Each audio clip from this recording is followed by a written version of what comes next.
Morning, fifth grade. Hope you're having a great day so far. So this week in writing, we are taking some virtual field trips and we are writing about the trips that we take. We're describing them with figurative language. Now yesterday I just asked you to get familiar with the list and comfortable with kind of navigating some of those sites and just to get started on your trip journal or the trip log. Today I'm going to work a little bit more on the writing piece involved in that trip journal. So I've asked you to write a description of your trip using figurative language, and we're going to talk about what that even looks like. Why would an author use figurative language? Why does a writer do that? What's the point of figurative language? What does that really look like? How can we start writing with figurative language? So I know you have worked on this in reading with Mrs. Sleester. You looked at that in texts and you talked about kind of what it adds to a text and how authors use it. So some of this is going to be a little review of that, and then we're going to move into how you can actually write your own figurative language. So by the end of this week and next week, I want you to feel comfortable writing figurative language in your own writing.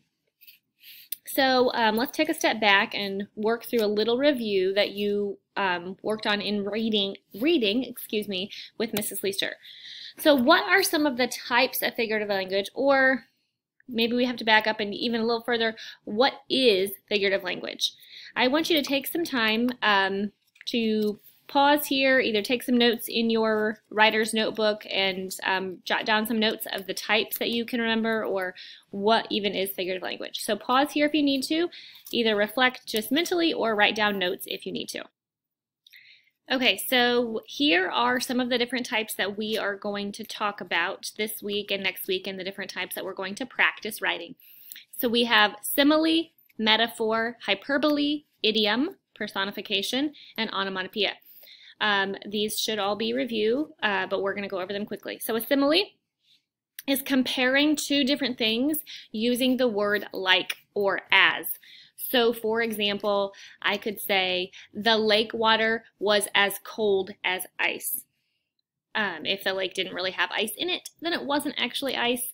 I'm just using that to give you an example of what it felt like. So I'm showing my reader, my audience, how cold it was. Metaphor, that is very similar to a simile, but it's comparing two different things, but you don't use the word like or as. You just kind of refer to those two things, and I'm going to show you examples of these and what that really looks like. Hyperbole is extreme exaggeration. So some of these can be overlapping a little bit. So for example, the simile, I compared the water to ice. That's a hyperbole. It wasn't actually ice. I'm exaggerating here. So they overlap a little bit in how you can do that. Idiom is a figure of speech that does not really mean what it says. So raining cats and dogs. There's not actually cats and dogs raining from the sky, but we all know it means it's raining heavily. Personification, giving an object or an animal person-like features. So making them wear clothes, making them speak, having them stand up, or a tree having a face, all of these kinds of things. Personification. You see the word person, we're making an object or an animal like a person. Onomatopoeia, those are the sound words that add just some texture to the story or to the writing. So here are some of the types that we are going to be talking about. Now, what's the point? If those are the types, what's the point of using those? Why would I ever try that? Why would I use an onomatopoeia? Why would I use a simile? What is the point of an author using figurative language? Go ahead and pause here and take notes in your writer's notebook, or reflect mentally. What's the point? Okay, I hope you came back. What is the point of figurative language? Oops. It is to make your writing more interesting, more dramatic, more vivid and real, like creating a mental picture in your head of what that looked like, what it felt like, making more emotion in your writing, more depth to your writing. So it's really a way to really add interest and make it more entertaining. It's a way to connect to your audience, for them to understand what it is you're trying to describe, maybe on a better level or in a way they can relate to, or really just to add some interest and emotion and feeling there. Give a really great description of all of what's going on in your writing. How do we use figurative language, or when do we use it? What would we use it for? We would use it to describe characters, setting, action, sounds, emotion, all the ways that you would want to describe something in your story. That's when you could use figurative language. Do you want to use it all the time for every single sentence? No. Maybe if you're writing a poem, you could write it in every line. But you don't have to write it for every single sentence. It's to add depth. It's to add detail. It's to add interest. It's not the only means of telling your story. So we use it to add to. We don't only write in figurative language. It might get a little confusing to our reader if we never just said what we meant, or said it plainly. So examples, what are some examples? I am going to go back into some of the books that Mrs. Leaster did for your interactive read-alouds. And then I'm going to give you some of my own examples from a virtual trip that I took to show you how I might describe these places. So going back to one of the texts, I'm going to start in The Secret Pool. And I'm going to bring it up on my screen here so that you can see the page as I kind of read and as I point it out. Okay, so we're going to look at The Secret Pool. This was a read aloud that Mrs. Leaster did with you. It is a nonfiction book, but I thought it had some really beautiful figurative language and some imagery and some pictures, great figurative language within the text and within the pictures. So I'm going to read you one little excerpt and we'll try to figure out what kind it is. Croak, croak, croak. My first spring visitors sound like ducks, but guess again. Come closer and all you see are old brown leaves. Wait, one of the leaves is moving. Aha, it's a wood frog. The males float on my surface and call loudly looking for mates. Their song is not sweet, but it breaks the winter's silence. So what did you hear or see here? What kind of figurative language was used? Any ideas? So there are a couple. One that I notice is the croak, croak, croak. That's the onomatopoeia. They're making a word out of the sound that frogs make. I don't know that I could have come up with a word for what sound a frog makes because it's a pretty funny sound, but that is an onomatopoeia.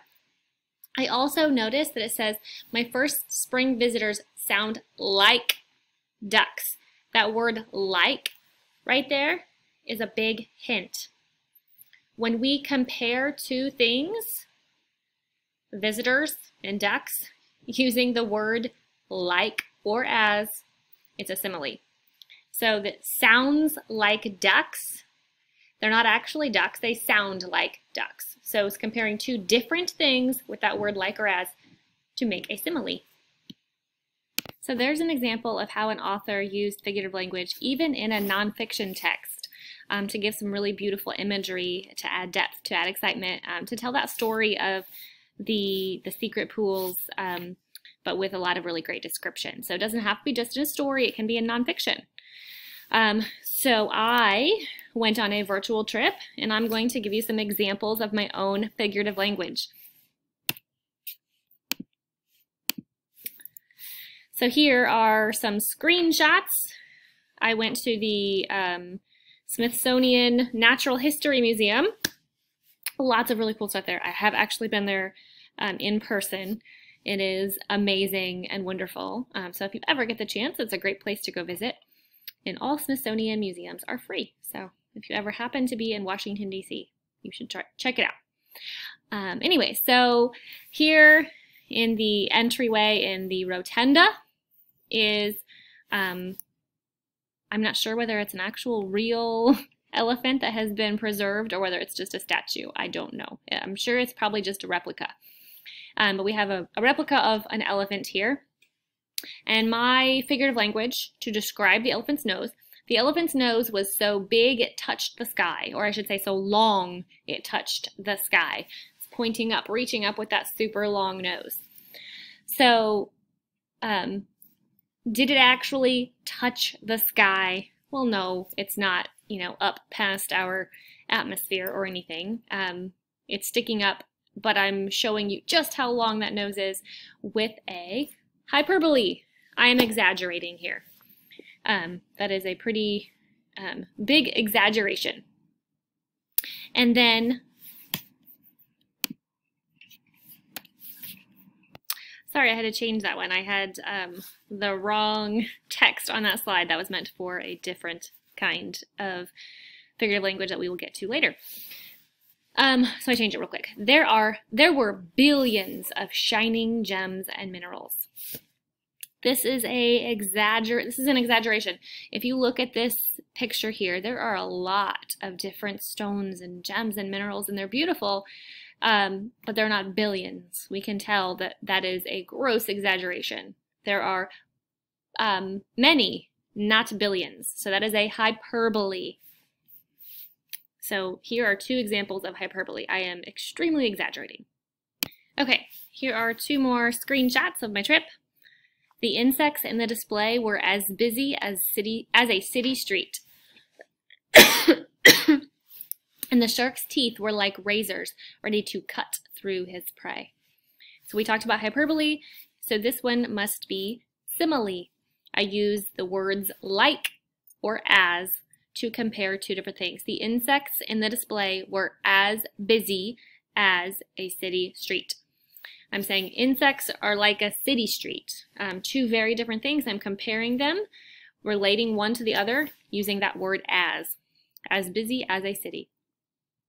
And then the shark's teeth were like razors, ready to cut through his prey. I'm describing teeth by relating them or comparing them to razors, which would be like metal razor blades, like a knife to cut something. So they're not actual metal razors in his mouth. I'm comparing them to razors using the word like. So these are both similes. In one I used as, the other I used like.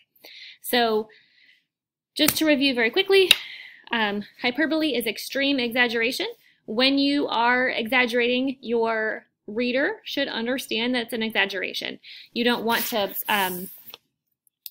make it just a slight exaggeration to the point that they actually think that it could have been true, so there's confusion there. You want it to be an extreme exaggeration so they understand they understand that it's an exaggeration. They know that it's a hyperbole. There's no misunderstanding there. And then the simile, comparing two things with like or as. So good luck. Take your own second trip today. Have fun and give me a few screenshots and a description of your trip using some figurative language. You don't have to write a whole summary. You can just write a couple sentences like I have shown you.